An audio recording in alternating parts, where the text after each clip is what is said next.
ৰঙালাওৰ ফল, গুটি আৰু পাত আটাই আমাৰ দেহৰ কাৰণে উপকাৰিতা বহন কৰে। গুটি, ফল আৰু পাত গোটেইবিলাক আমাৰ শৰীৰৰ কাৰণে অত্যন্ত উপকাৰী আৰু সকলোৰে সুকীয়া নিজে একোটা গুণ আছে। ফল আৰু গুটিৰ উপকাৰিতা আজি বিশ্বই মানি লৈছে। ইয়াৰ বিষয়ে আমি আগলৈ আলোচনা কৰিম, আৰু আজি আমি আলোচনা কৰিব ওলাইছোঁ ৰঙালাওৰ পাতৰ বিষয়ে।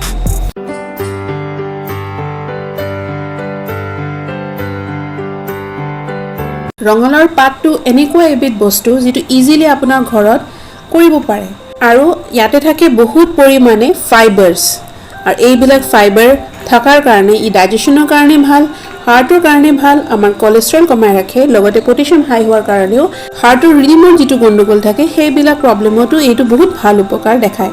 আৰ্থ্ৰাইটিছৰ কাৰণে বহুতেই উত্তম, কাৰণ ইয়াতে ভিটামিন B6 থাকে যিটো ইনফ্লামেশ্যন কমায়।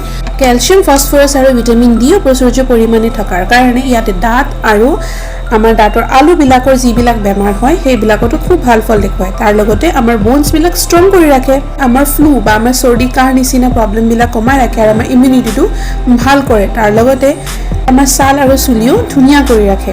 চকুৰ কাৰণেও ভাল, কিয়নো ইয়াতে ভিটামিন A প্ৰচুৰ পৰিমাণে থাকে, আৰু ই কলন কেঞ্চাৰ কমাই ৰাখে, ৱেইট লছত হেল্প কৰে। ই সৰু ল'ৰা ছোৱালীৰ কাৰণেও খুব ভাল, কিয়নো ই জ্বৰ কমায় আৰু পেটৰ পেলু নোহোৱা ইয়াতে গুণ থাকে।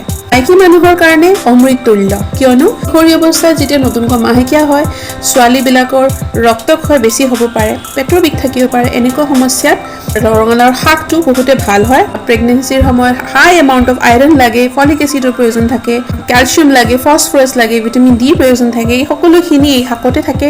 আৰু লগতে ইয়াতে বহুত হাই এমাউণ্টত ফাইবাৰ থাকে কাৰণে প্ৰেগনেঞ্চিত থকা কনষ্টিপেশ্যনখিনিও কমাই আনে, আৰু ডাইজেশ্যনত হেল্প কৰে কাৰণে নৌচিয়া বা বমি ভাৱ আৰু গেছৰ কাৰণে পেট ফুলি থকা ইত্যাদি প্ৰব্লেমৰ পৰা বহুতখিনি ৰক্ষা পেলায়।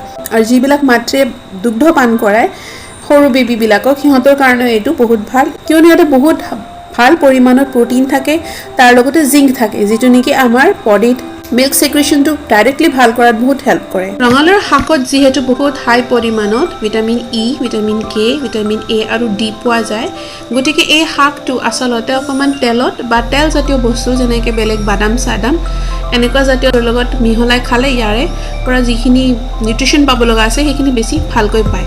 যিবিলাক মাইকী মানুহ পষ্ট মেন'পজল চিণ্ড্ৰম পৰা ভুগি আছে, তাৰমানে মেন'পজৰ ওচৰত বয়সত গৈ পাইছে আৰু সেইখিনি সময়ত গাটো বেয়া লগা, দুৰ্বল লগা, কঁকাল বা হাত ভৰিত বিষ থকা, মূৰ বিষ হোৱা, মূৰ ঘূৰণি থকা, ইৰিটেশ্যন হোৱা এনেকুৱা ধৰণৰ, বা জ্বলা পোৰা থকা, কাৰোবাৰ ভেজাইনেল ড্ৰাইনেছ থাকিব পাৰে, ইচিং হোৱা, এনেকুৱা ধৰণৰ যিবিলাক সমস্যা আছে তাতো এই ৰঙালাও শাকে বহুতখিনি হেল্প কৰে, পৰিত্ৰাণ পেলায়। আৰু লগতে ইয়াতে খিনিত হৈ থকা যিবিলাক সমস্যা আছে, যেনেকৈ সোনকালে ৱেইট গেইন হৈ যায়, হৰম'নেল ইমবেলেঞ্চ হোৱাৰ কাৰণে কেলছিয়াম ডেফিচিয়েঞ্চি হ'ব পাৰে, এইবিলাক ধৰণৰ সমস্যাৰ পৰাও মাইকী মানুহগৰাকীক বচাই ৰাখে। আপোনাৰ ঘৰত যদি ভণ্টি, পত্নী আৰু মা আছে, তেতিয়াহ'লে আপোনালোকে এই ভিডিঅ'টো তেওঁলোকৰ লগতো শ্বেয়াৰ কৰিব বুলি আশা কৰিলোঁ।